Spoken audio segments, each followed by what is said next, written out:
박수종의 뉴스 정면 승부.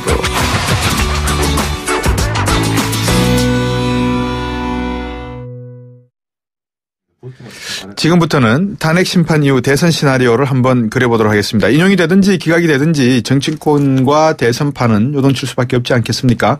자, 그럼 먼저 두 분께 인용이 된다는 걸 전제로 해서 한번 이야기를 풀어볼까 합니다. 보수, 진보, 중도 이 세 진영의 대선 시나리오 한번 전개해 볼까요? 탄핵안이 이제 인용이 된다라고 하면은 네. 진보 진영은 일단 이제 이런 상황들을 국민 승리로 규정하면서 네. 정권 교체가 완전히 이제 사실상 이루어진 어떤 국민 축제 속에서의 대선, 네. 조기 대선이긴 하지만 예. 그런 어떤 상황들로 몰고 가면서 단기간에 치러질 당내 경선 그리고 대선에 또 몰입을 할 걸로 보입니다. 그래서 확실한 정권 교체 당연히 이루어지는 걸로 규정을 해놓고 네. 야권의 어떤 이제 정책 노선이라든지 이런 것들을 이렇게 펼쳐가면서 네. 굉장히 그 자신감 있는 어떤 선거에 임하지 않을까 더불어민주당 중심으로요. 네. 이렇게 보여지고요. 보수 쪽이 좀 애매한데. 네. 사실은 이제 탄핵 자체를 이미 좀 정치적인 사안으로 바라보면서 반대하는 분들이 많이 있었고요. 네. 그렇게 보면은 지금 보수는 두 당으로 나눠져 있지 않습니까? 그렇죠. 자유한국당하고 바른정당인데요. 어떻게 보면은 탄핵이 인용됐다라는 얘기는 그동안 이제 탄핵을 좀 반대하는 분들이 많이 참여했던 있는 자유한국당 쪽이 위축되고 네. 오히려 다른 입장인 이제 바른정당이 기가 좀 사는 쪽 그렇게 흐름이 흘러가야 되는데 네. 오히려 유권자들은 그렇게 가지 않을 가능성이 많아 보입니다. 탄핵에 반대했던 분들은 이 탄핵 자체의 결론에 대해서도 부당한 결론이다 이렇게 하면서 오히려 뭉치거나 네. 그런 어떤 세력화를 더 강하게 가져갈 가능성이 충분히 있다고 보입니다. 그래서 예. 이 보수는 세력은 위축됐지만 위축된 상태로라도 아마 오히려 박 대통령에 대한 어떤 명예를 지키고 그러려면은 이게 세력을 키워서 가야 된다 이런 논리 속에서 네. 이 어떤 이 정치적 탄핵에 대한 반대 네. 이런 것들을 끌고 대선에 임하지 않겠다 생각이 되는데요. 예. 가장 애매해지는 게 이제 중도 진영입니다. 예. 그렇게 보면은 이제 국민의당과 바른정당도 어떻게 보면 이제 보수에서 중도를 표방한 예. 정당으로 볼 수 있는데 그렇죠. 탄핵이 인용이 된 상태에서 결과적으로 정권 교체를 기정사실화시키려는 야당과 네. 그다음에 이 정치적 탄핵에 선거까지 지면 완전히 정치적 사망이 이르기 때문에 네. 그것에 대항하는 보수 사이에서 어떻게 보면 그런 세력 대결이 더 구체화되는 상황에서 중도가 설 자리가 더 애매해지는 게 아닌가라는 생각이 들거든요. 네. 예를 들어서 중도 진영 내에 지금 유력한 대선 후보가 있다면 네. 이 양 진영 그러니까 정권 교체와 사회적인 대변혁 개혁을 요구하는 야당과 또 네. 탄핵에도 불구하고 박 대통령 지키기를 주장하는 여당을 일종의 그 패권 세력이나 그 독선 세력으로 규정하면서 중도 진영을 넓혀갈 가능성이 있었는데 지금 네. 봐서는 그렇게 중도 진영을 이렇게 넓히면서 힘을 끌어모을 만한 유력 대선 주자가 없거든요. 네. 그 속에서 과연 이제 정치적인 어떤 역할들이 예. 명확하게 드러날 수 있는 건지 예. 저는 오히려 이 중도 진영의 어떤 대선에 임하는 모습이 네. 굉장히 애매해질 수 있는 게 아닌가 그런 네. 생각이 좀 드는데요. 이양훈 본부장이 보시기에 문재인 대세론은 더욱더 굳혀질까요? 아니면 한번 소용돌이나 회오리 갈까요? 항상 이제 선거가 일방적으로 가다가도 결국에는 이제 경쟁 상태가 되고 균형을 잡아가는 쪽으로 이제 가는데요. 사실은 이제 탄핵이 만약에 인용되고 나면 네. 아까 말한 이제 그 중도 진영이라든지 내지는 요즘 얘기되고 있는 제3지대가 성공을 하기 위해서는 네. 국민들의 유권자들의 인식이 좀 변화가 있어야 될 것 같아요. 근데 이제 지금 이제 그 문재인 대세론 쪽을 얘기하는 사람들은 개혁이나 부패 척결에 대한 그 요구들이 네. 계속 될 거라고 보고 있고 이제 그렇지 않은 후보들은 뭔가 좀 변하기를 바라는 거죠. 그래서 개혁이라는 이런 이슈보다도 탄핵이 이제 인용이 되고 나면 네. 분노가 어느 정도 해소가 되기 때문에 네. 이제 통합이나 화합 쪽으로 가지 않겠냐. 예. 그래서 이제 통합이나 화합 쪽으로 가게 되면은 중도층이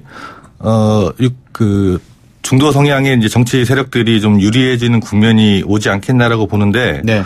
이제 그거는 좀 지켜봐야 될 것 같긴 해요. 예. 당장은 그렇게 쉽게 이제 바로 그 통합과 화합 쪽으로 국민 여론이 쉽게 움직일 가능성은 높아 보이지는 않습니다만은 예.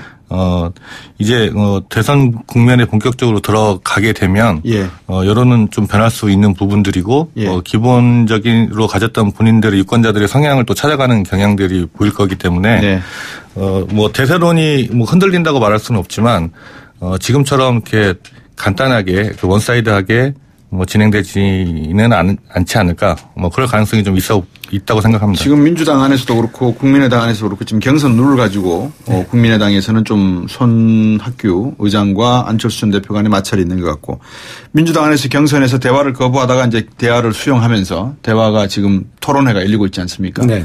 그 과정 속에서 안희정 후보 그리고 이재명 후보가 지금 맹렬하게 문재인 후보를 지금 추격을 하고 있는데 선거인단 모집이 지금 150만을 돌파하고 상당히 고무적인 모습입니다. 근데 이게 앞으로 탄핵이 인용되고 나면 다시 이 뭐라 그럴까요? 선거인단을 모집하려고 한다는데 만약에 150만인 숫자를 넘어가면은 안희정 후보가 될 수 있는 그런 이변 가능성은 얼마나 된다고 보십니까? 이상일 대표. 지금까지 흐름을 봐서는 이제 기존의 뭐 소수 당원과 지지층 중심의 경선보다는 흐름 분위기가 달라질 여지는 있는데 네. 그럼에도 불구하고 대체로 워낙에 이 문재인 대세론의 강력한 어떤 기반 그리고 네. 야권 지지층 진보층 내에서의 문재인 대표 전 대표 안희정 지사의 어떤 지지율 격차 네. 이런 것들이 지금 접혀지질 않고 있거든요. 안희정 네. 지사의 전체적인 여론조사처상 지지율이 이제 가파르게 오르다가 예. 최근에 이제 어떤 그런 그 주춤하는 상황이 됐습니다. 뭐 예를 들어서 박근혜 대통령의 어떤 선한 의지 발언 이후에는 네네. 야당 지지층에서 상당한 공격을 받았고 예. 다시 또 대연정 논란으로 토론 속에서 이제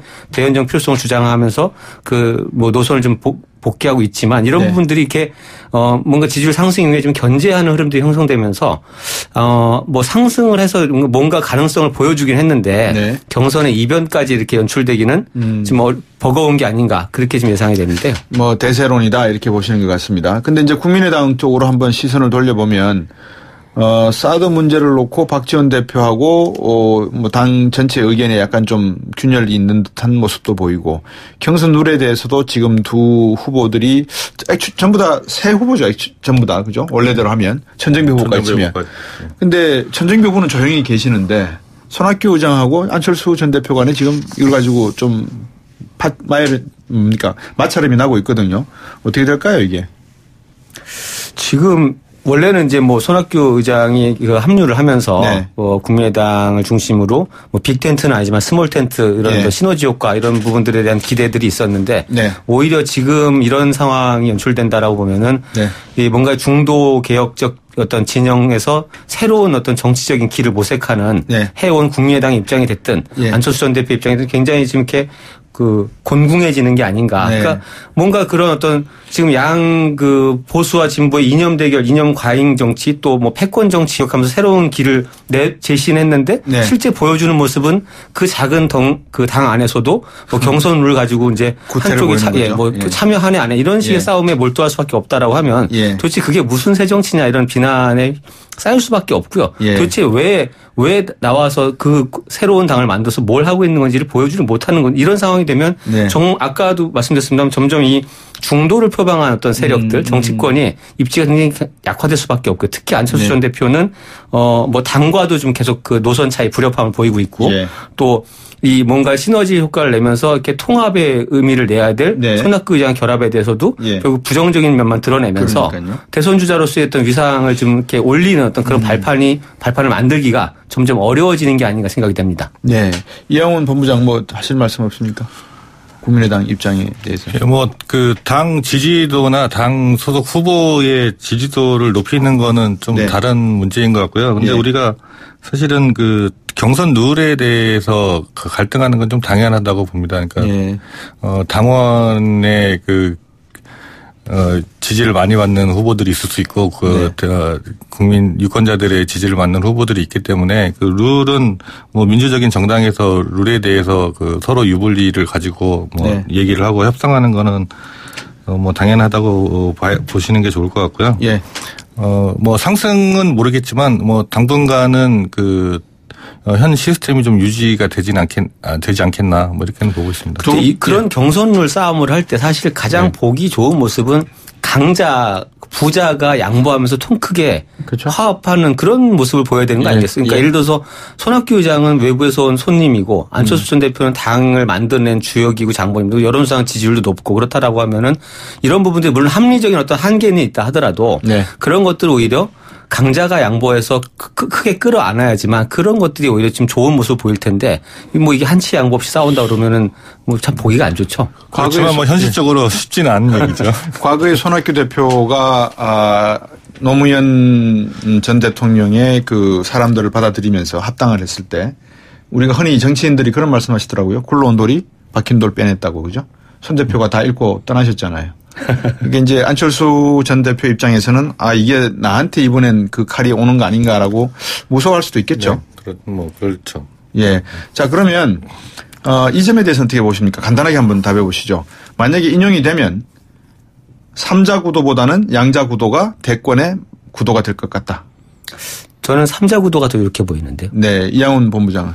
그 양자 구도가 쉽지는 않을 것 같아요. 뭐 그런 구도를 만들려고 노력은 하겠지만, 그게 뭐 워낙 그 세력들이나 그 이해관계가 다르기 때문에 네. 짧은 기간 동안에 과연 그 양자 구도를 만들어낼 수 있을까? 그럼 3자 구도로 간다면 네. 한쪽은 더불어민주당, 한쪽은 국민의당, 그럼 한쪽은 뭐 자유한국당이 될 가능성이 많지 않겠나 싶습니다. 자유한국당하고 바른정당하고 합칠까요? 바른정당은 선택을 해야 되는 거죠. 지금의 어떤 상황은 뭐 바른정당이 중심이 될 수도 있지만 아직까지 어떤 당의 지지율 또 후보의 지지율을 봤을 때 한국당과 재결합을 할 것인지 국민의당과 통합의 길을 걸을 것인지 이거에 대한 선택지를 선택에 놓일 수밖에 없고요. 그중에 하나를 선택해서 결국 하나의 통합이 이루어질 가능성이 많아 보입니다. 근데 이제 소위 말하는 양자 구도가 되려면은 더불어민주당과 문재인 전 대표의 뭐 경선 승리 가능성을 높게 봤을 때 소위 말하는 반문연대, 반패권연대가 다 전체적으로 이루어져야지만 이제 양자 구도가 되는데 뭐 김종인 전 대표가 지금 탈당을 했습니다 결국은. 그래서 이제 이런 부분들을 시도할 걸로 보입니다만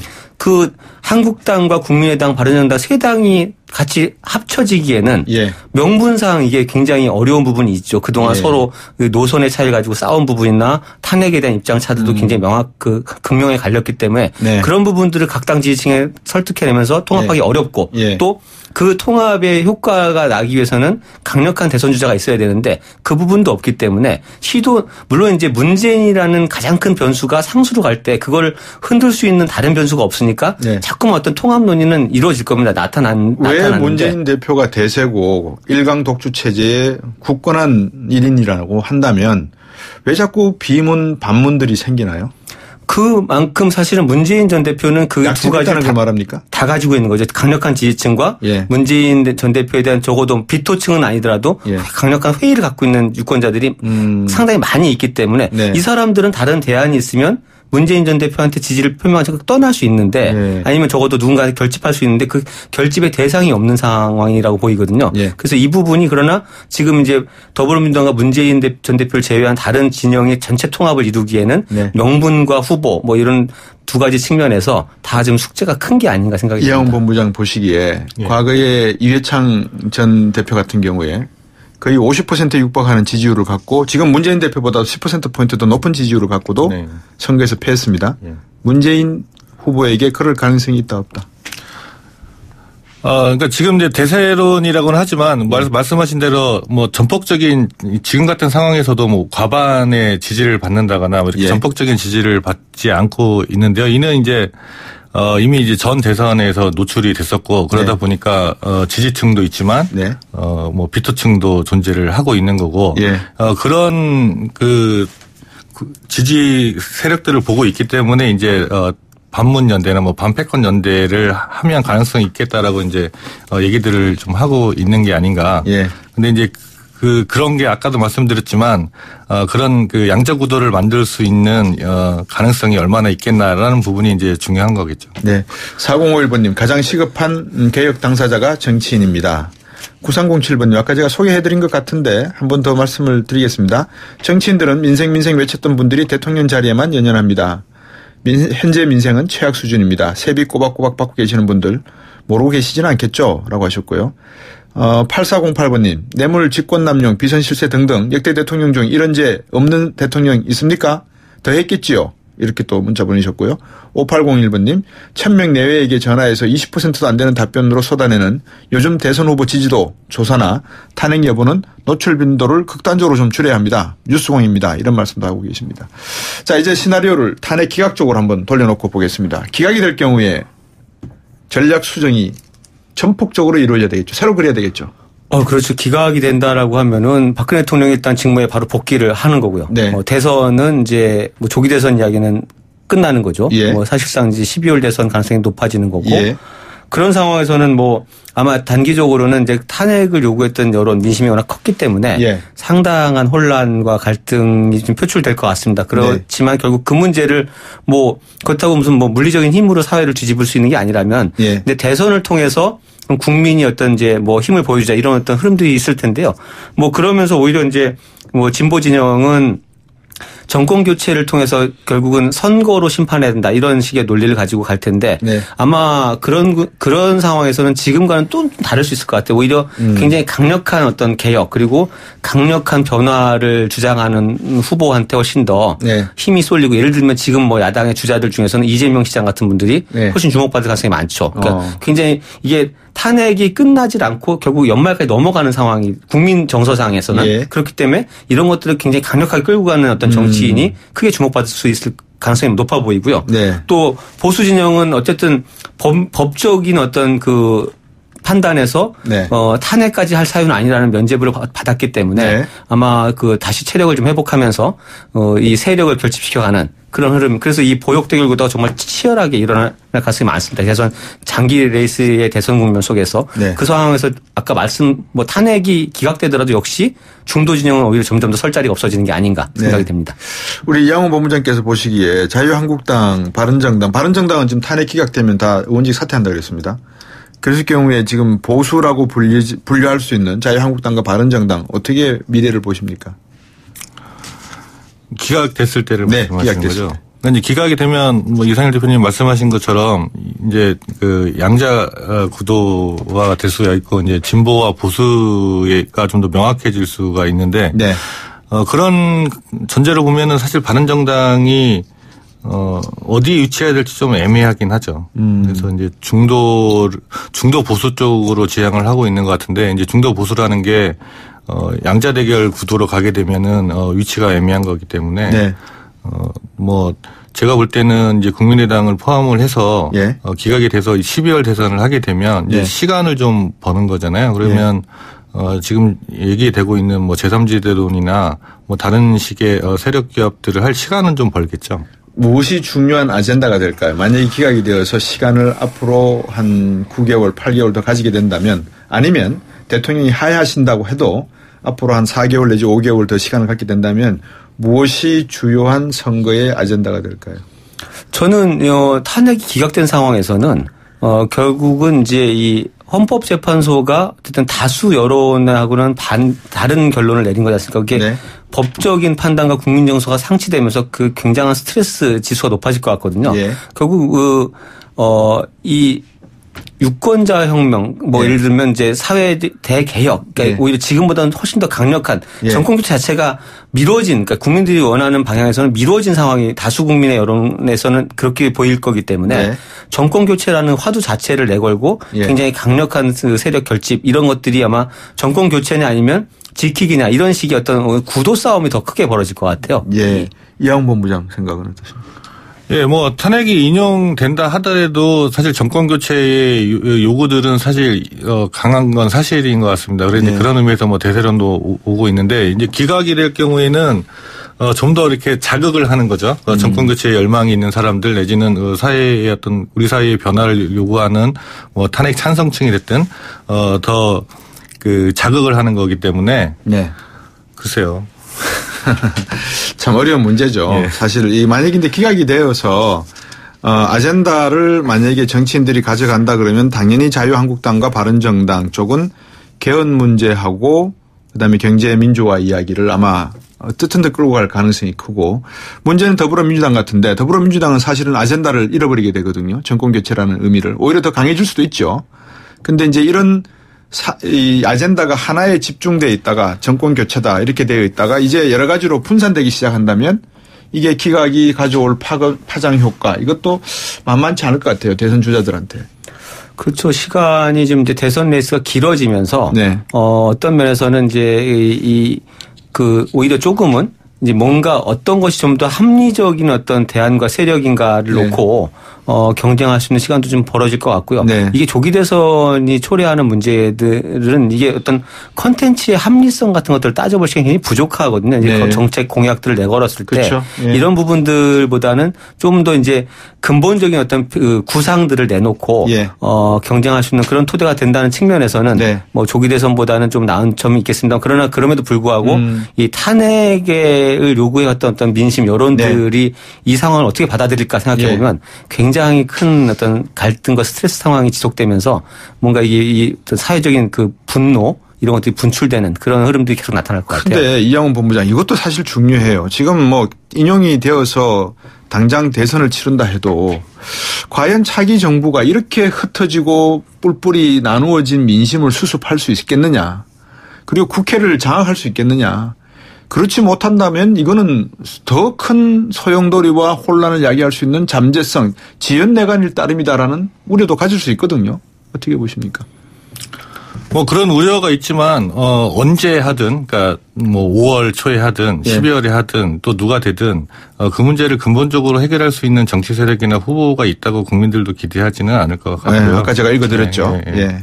그래서 이제 뭐 그 국민들이나 나라의 수준이 이제 상식적으로 뭐 잘 가지 않겠나라고 뭐 바랄 뿐이죠. 4051번님이 말씀하신 문제는 탄핵이 되어도 뚜렷한 대통령감이 없다는 거죠. 저는 그래서 이 정치 지금 특히 이제 대세론으로 가장 유력한 만약 조기 대선이 이루어진다고 할 경우에 문재인 전 대표 진영과 그 야당의 어떤 입장들이 되게 중요하다고 보는데요. 예를 들어서 이게 탄핵이라는 상황까지 초래한 이런 문제를 갖고 바라볼 때 분명히 잘못한 사람도 있을 겁니다. 그리고 잘못한 정치인도 있을 것이고. 근데 이걸 마치 진영 논리로 바라보면서 보수는 나쁘다. 그래서 어떤 정당 정파는 다 나쁜 세력이고 그걸 지지하는 세력도 좋지 않다. 이런 식의 규정을 해버리면은 이 갈등의 치유가 불가능하거든요. 그래서 이런 부분들을 좀 더 합리적으로 이렇게 받아들이고 포용할 수 있는 그런 것들을 가져가야지만 아마 대선 이후에도 좀 뭔가 치유할 수 있는 길들이 열리지 않겠나 싶습니다. 사실상 이상일 대표께서 제가 부탁드리려고 했던 이 대선 주자들에게 당부의 말씀을 요약해 주셔서 19대 대선 미리 보기 아젠다 센터 이상일 대표와 칸타퍼블릭 이양훈 본부장께 하는 이 시간은 여기서 마무리하겠습니다. 두 분 감사합니다. 네, 감사합니다. 미안해 여보. 미안해 아들. 미안했던 친구들아. 터질 수도 불날 수도 있는데 아무 부탄이나 사다 썼습니다. 이젠 좋은 부탄만 쓰겠습니다. 위험하면 스스로 꺼지는 좋은 부탄. 좋은 부탄은 흔들면 소리가 나네. OJC. 연아가 좋아할 수 평창수. 맑고 시원 평창의 깨끗한 수 평창수. 청정샘물 올림픽을 응원해요 평창수. 응원 팡팡. 연아와 함께 마셔요. 2018 평창 동계올림픽 공식 먹는 샘물 강원 평창수. 상처는 직접 치료하면서 잇몸은 왜 직접 치료 안 했을까? 잇몸을 생각하면 당연한 이치. 이치는 붓고 피나는 잇몸을 직접 치료합니다. 닦으면서 치료하는 요즘 잇몸약 이치. 부채표 동화약품. 안녕하세요. 창업 컨설턴트 이랑주입니다. 제가 창업 꿀팁 하나 알려드릴게요. 바로 KT 성공팩. 매장에 필요한 인터넷, 와이파이, 카드 단말기, CCTV 등 전화 한 통이면 설치부터 AS까지 한 번에 가능하죠. 창업 필수품 KT 성공팩 1588-0114. 카누가 라떼를 만들었습니다. 카누니까 라떼에도 깊이가 있습니다. 좋다. 세상에서 가장 설레는 카페 카누 라떼.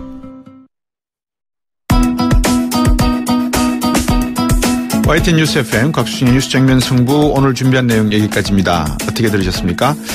지금까지 프로듀서 이은지, 작가 홍기, 강현지, 기술감독 신동해, 진행의 곽수진이었습니다. 내일 뵙겠습니다.